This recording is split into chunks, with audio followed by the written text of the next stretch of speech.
वो सांसें जो कि पंजाब यूनिवर्सिटी प्रशासन की लापरवाही से थम गई।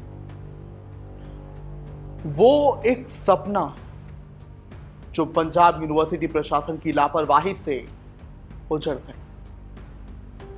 वो खुशियां जो कि पंजाब यूनिवर्सिटी की लापरवाही से मातम में बदल गई।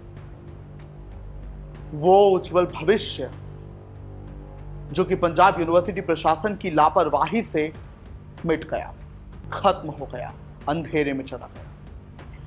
ये जो भी मैंने बातें की ये सब अलग अलग घटनाक्रम में नहीं हुआ है, ये एक ही घटनाक्रम में हुआ है और ज्योति की मौत ने इसे बता दिया है कि पंजाब यूनिवर्सिटी प्रशासन की आखिर सुरक्षा क्या है छात्रों को लेकर, लापरवाही क्या है छात्रों को लेकर, घटना क्या है आपको बताऊंगा। नमस्कार, आप देख रहे हैं दहाड़, मैं हूं आपके साथ हूं पांडे। बीते दिन 28 जुलाई को ज्योति जो कि पंजाब यूनिवर्सिटी के साउथ कैंपस में एक हॉस्टल नंबर 10 में रह रही थी, वो माइक्रोबायोलॉजी की पढ़ाई कर रही थी। वो पीएचडी करके साइंटिस्ट बनना चाहती थी। उसने नेट जेआरएफ क्वालिफाई कर लिया था। उसे पेड़ पौधों से बहुत लगाव था। इसी चीज में आगे बढ़ने के लिए, साइंटिस्ट बनने के लिए उसने पीएचडी के लिए क्वालिफाई किया और इसी की पढ़ाई कर रही थी। लेकिन बीते दिन जब वो हॉस्टल नंबर 8 से गुजर रही थी, वहां पर मुख्य गेट के पास से वो गुजर रही थी, क्योंकि सड़क पर पानी भर गया था चंडीगढ़ में, तो फुटपाथ से वो चल रही थी। वो अपनी मां से फोन पर बात कर ही रही थी कि अचानक एक चीख उसकी मां को सुनाई देती है और उसके बाद वो शांत हो जाती है। वो हमेशा के लिए खामोश हो जाती है, क्योंकि ज्योति की सांसें करंट ने छीन ली थी। तो बिल्कुल ये दुखद जानकारी आपको दे रहे हैं, जहां ज्योति जो कि हरियाणा के महेंद्रगढ़ की रहने वाली थी, परिवार की लाडली थी, वो जियारा थी परिवार का, एक शानदार भविष्य, एक उज्जवल भविष्य की उम्मीद थी। वो सभी उनसे बहुत प्यार करते थे, बचपन से बहुत होशियार थी।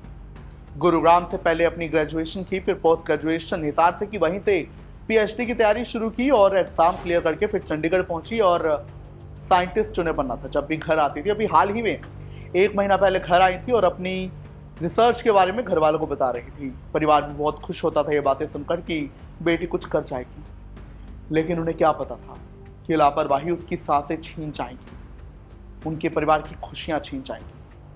आरोप है पंजाब यूनिवर्सिटी प्रशासन पर परिवार का कि उन्होंने कोई भी मदद ज्योति की नहीं की। जब उसे करंट लगा, उनकी लापरवाही से लगा।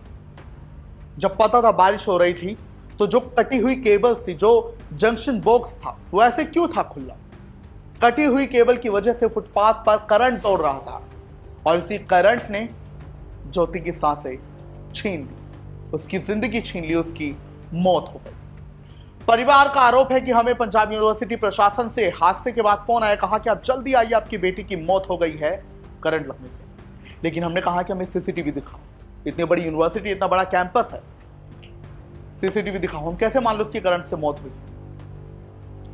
वहीं उन्होंने ये भी बोला कि सिक्योरिटी गार्ड थोड़ी ही दूरी पर बैठते, क्योंकि वो मुख्य गेट से गुजर रही थी हॉस्टल नंबर 8 के, वहां पर उसकी किसी ने भी मदद नहीं की। मदद की होती तो उसकी जान बच जाती। परिवार ने शव लेने से इंकार कर दिया है, कहा है कि जब तक असलियत जानने को नहीं मिलेगी तब तक शव नहीं लेंगे, उसका अंतिम संस्कार नहीं करेंगे। बहरहाल पोस्टमार्टम की प्रक्रिया की जाएगी। लेकिन ये बड़ा ही दुखद मामला है। देखिए, बारिश का ऐसा समय होता है और करंट दौड़ने लगता है, अगर तारे ऐसे नंगी हो या फिर ऐसे कटी हुई हो, हम सब ये बात जानते हैं।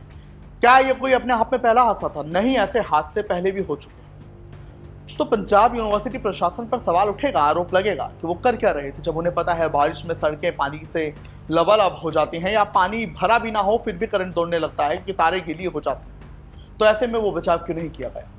ये हादसा तो ज्योति के साथ हुआ। ना जाने ज्योति जैसे और कितनी होनहार लड़कियां और कितने उज्जवल भविष्य यूं उजड़ जाएंगे। ये लापरवाहियां क्यों?